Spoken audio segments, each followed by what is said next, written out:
Hi guys, so for today I'll be sharing with you another Star Wars cake, and this time ang design natin is the Death Star cake.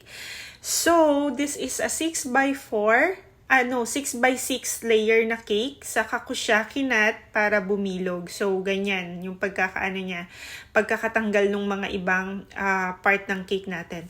Pero, itong mga pinagtabasan ng cake na to is itinabi ko siya guys. Hindi ko siya tinapon or kinain namin. So, hindi. Ang ginawa ko sa kanya is ihahalo ko ito dun sa pinaka-icing natin. Kaya ayan, kung mapapansin nyo, medyo magaspang yung pagkakagawa ng icing natin. Yes, kasi hinalo ko na dyan yung mga pinagtabasan ng cake. Saka ko siya ipinatong dun sa pinaka-cake natin para dagdag, laki, and bilog once na ginagawa na natin itong cake natin. Kasi ang hirap talaga niyang bilugin kung puro cake lang talaga siya. So this time naisip ko siya na i-combine na lang yung pinaka-cake natin dun sa icing para at least hindi rin masayang, 'di ba? Kasi ang dami talagang tapon if lahat ng mga pinagtabasan is hindi natin siya gagamitin. And isa pang reason is sawa na talaga kami. Umay na yung mga anak ko sa mga pinagtatabasan ng cake. So, ang ginagawa ko talaga pagka may mga order ng cake, lalo at tatabasan ko siya, is kino-combine ko siya sa icing, then nilalagay ko siya ulit sa cake, which is napakasarap lalo kasi para siyang lasang cookies and cream yung pinaka-icing natin pagka kino-combine natin yung chocolate. Ay, yung pinaka-cake natin dun sa icing. So, in terms naman kung paano ko siya binibilog is, eto, meron akong scraper na manipis, scraper na manipis para ma-bend siya, para mabilog natin siyang ganito. Actually, if you want na ma-perfect talaga, na bilog siya, merong mold na ganun, na parang isasalang mo siya sa oven na naka-forma na kaagad siya na bilog, which is wala akong ganun. And parang tumingin ako sa Shopee or sa ibang marketplace, parang manggagaling pa siya sa China, at saka wala na akong time, super rush to, parang 1 week na lang is gagawin na yung cakes, and hindi talaga siya aabot. So ang ginawa ko na lang is eto nga, naisip ko gamitin itong manipis na scraper para mapabilog lalo siya. So ayan, nakailang pahid din ako, nakailang layer din ako ng icing dito para lang mabilog talaga yung pinaka-cake natin. Actually, hindi naman siya bilog na bilog kasi nga yung pinakababa natin is cut na talaga siya para maipatong natin yung cake natin. Kasi kung talagang perfectly bilog, nako, baka hindi siya pumatong dun sa pinaka-cake board natin. And after nga nyan is ito, after kong nailagay yung icing na maayos na siya, na-feel ko siya na bilog na, and nilagay ko na yung first layer ng chocolate natin.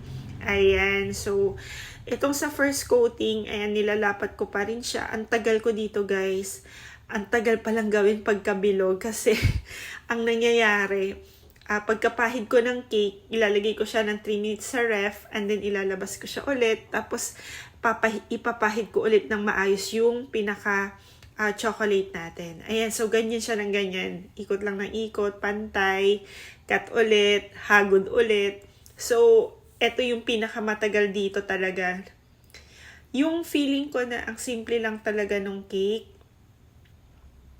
dito talaga ako nahirapan ng sobra. Kasi actually dun sa price din is naibigay ko siya ng presyong kaibigan. Syempre, 'di ba, kasi kaibigan ko talaga yung nag-request. So, ang tingin ko kasi dun sa cake, madali lang talaga siyang gawin. So, enough yung payment na yon. Pero hindi ko alam na ang hirap palang gawin. Mas mahirap pala siya as compared dun sa mga regular cake na pantay lang siya. Ito kasi bilog eh. So, tapos talagang kailangan mo pagkapahid mo tong chocolate, mabilog talaga siya. Yung forma talaga niya dun sa pagkakalagay dun sa cake is maayos na maayos. So, ito, first layer pa lang yan, guys. So, pinapantay ko na siya ng pinapantay. Tas ang nangyayari pa, minsan, nahahagod ko pati yung icing. So, lagay na naman ako ng chocolate, aayusin ko na naman. So, ganun ng ganun. Kaya, ang tagal ko talaga sa paggawa nito. And after nga nito, ayan, after kung mailagay itong first layer ng chocolate natin, lalagyan ulit ito ng panibagong layer. Ayan nga, ayan. So, mapansin nyo, naglagay ako ng panibagong set of chocolates. Saka ko ihahagod ulit dito sa pinaka-cake natin. Ayan, hanggang sa mabilog siya ng perfect spear. So, ganon. Ayan lang. Actually, ganon din naman sa mga ibang fondant.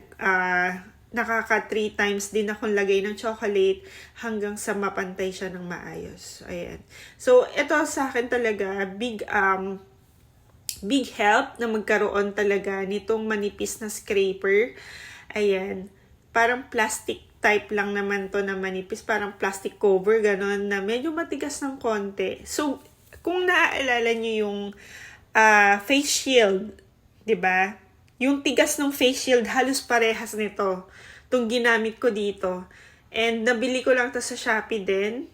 So, alam ko marami naman to sa mga baking store. Meron talagang nabibiling ganito. And very useful talaga siya kapag meron kang need na i-curve dun sa design ng cake. Ayan. So, ito gamit ko na to kasi last time gumawa din ako ng soccer ball.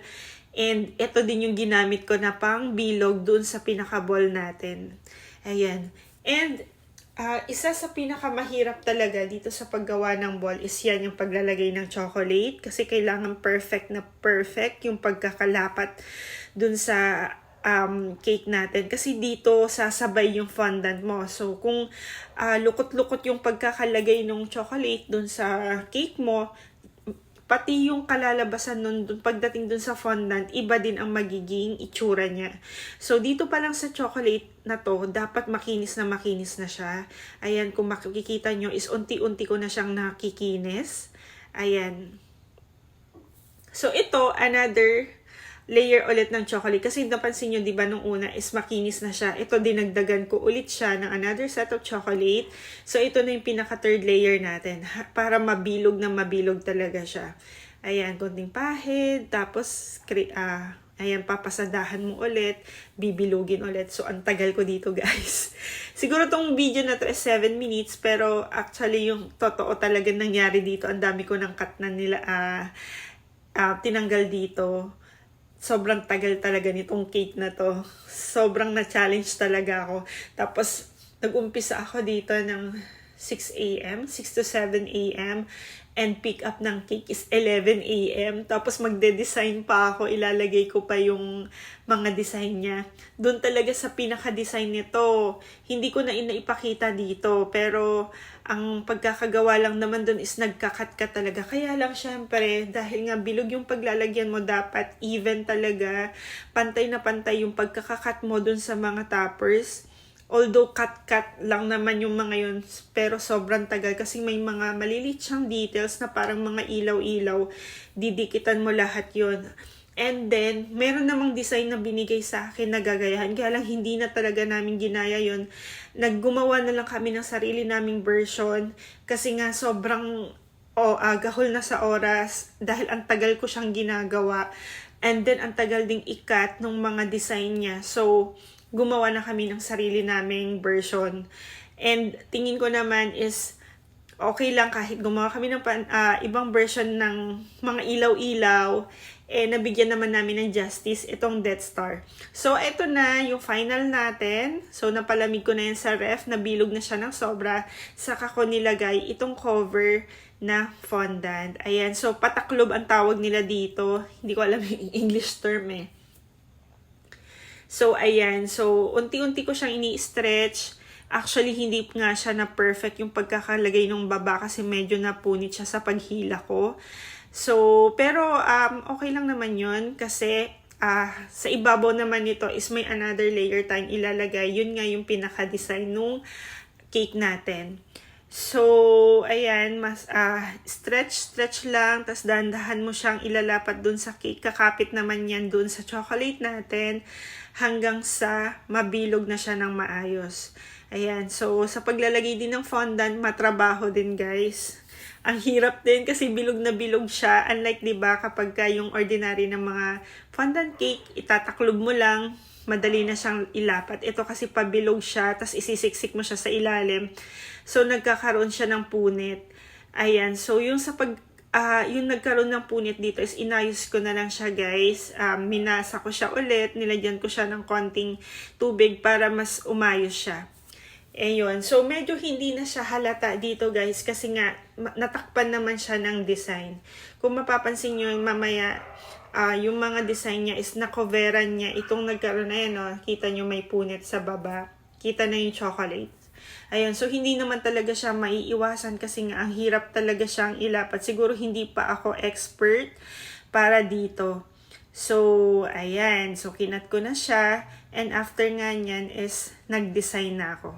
So, picture na lang napakita ko. Hindi ko na siya na-video, guys, kasi nga kulang na ako sa oras. Lahat ng design nito is cut fondant na siya. Manually, nilagay namin siya. Dinikit namin siya dun sa pinaka-cake natin. And ito na siya nang matapos. Yun lang po. Thank you sa panonood. Bye!